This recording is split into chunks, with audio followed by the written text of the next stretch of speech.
Postural control disturbances in Parkinson's disease. Postural control disturbances in Parkinson's disease, PD, are among the most disabling motor symptoms, as they respond poorly to dopaminergic therapy. Early in the disease, posture often becomes stooped, characterized by flexion of the hips and knees. In advanced stages, impaired postural reactions lead to instability, significantly increasing the risk of falls. Balance control may be asymmetrically affected even in mild to moderate PD. Subtle deficits, such as increased body sway, have been observed in de novo patients. Those with early PD exhibit greater instability when standing with eyes closed compared to eyes open, suggesting that visual deprivation tasks could help detect subclinical postural instability. However, whether increased sway during quiet stance predicts future instability remains unclear, as it does not consistently correlate with the most unstable patients. Static posturography can distinguish PD fallers from healthy individuals but fails to differentiate PD fallers from non-fallers. PD patients also demonstrate increased postural stiffness, particularly in axial rather than appendicular muscles. This stiffness is most pronounced in the neck and correlates with impaired performance in gross motor tasks, such as walking in a figure-8 pattern or performing supine rolling movements. The weaker effect of levodopa on axial compared to appendicular muscle tone suggests distinct neural control mechanisms for these regions. When patients attempt to lean forward or backward toward their stability limits, their anterior-posterior range is markedly reduced. The primary impairment occurs in the sagittal plane, where ankle joint control plays a crucial role in maintaining stability. This limitation worsens with disease severity and is more pronounced during the off phase of medication cycles. Balance impairment in PD may also stem from deficits in proprioception or its integration with other sensory systems. Notably, levodopa and dopamine agonists can worsen upper limb joint position sense in PD patients. Unlike cerebellar patients, those with PD can scale their postural responses to platform perturbations of varying speeds and amplitudes. However, their torque responses, particularly to larger displacements, are weaker than those of healthy individuals. Levodopa not only reduces tonic leg muscle activity during quiet stance but also further diminishes torque and postural responses to perturbations, leading to greater susceptibility to imbalance, suggesting a paradoxical detrimental effect.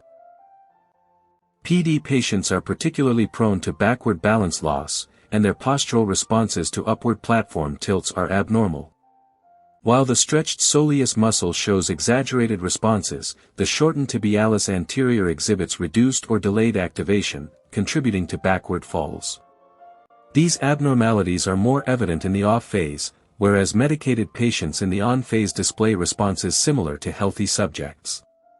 During multidirectional perturbations, the directional tuning of muscle activation remains intact, implying that the basal ganglia are not essential for generating postural responses.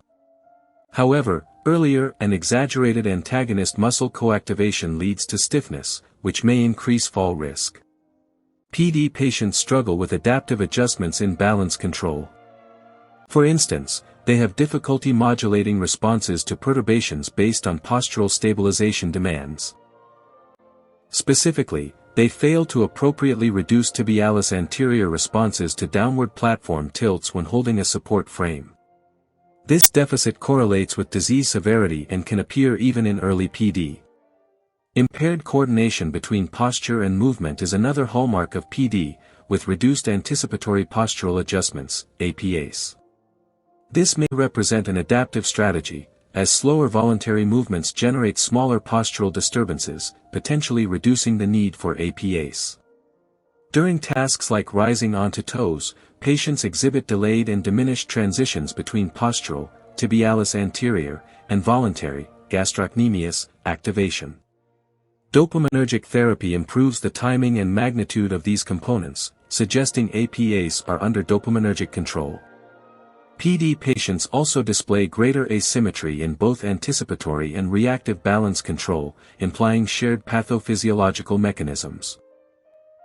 Assessing APA function using predictable platform perturbations does not reliably distinguish fallers from non-fallers with eyes open.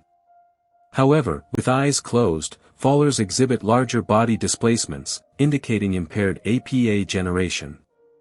Intriguingly, displacement worsens with higher levodopa doses, suggesting that while medication improves mobility, it may compromise balance.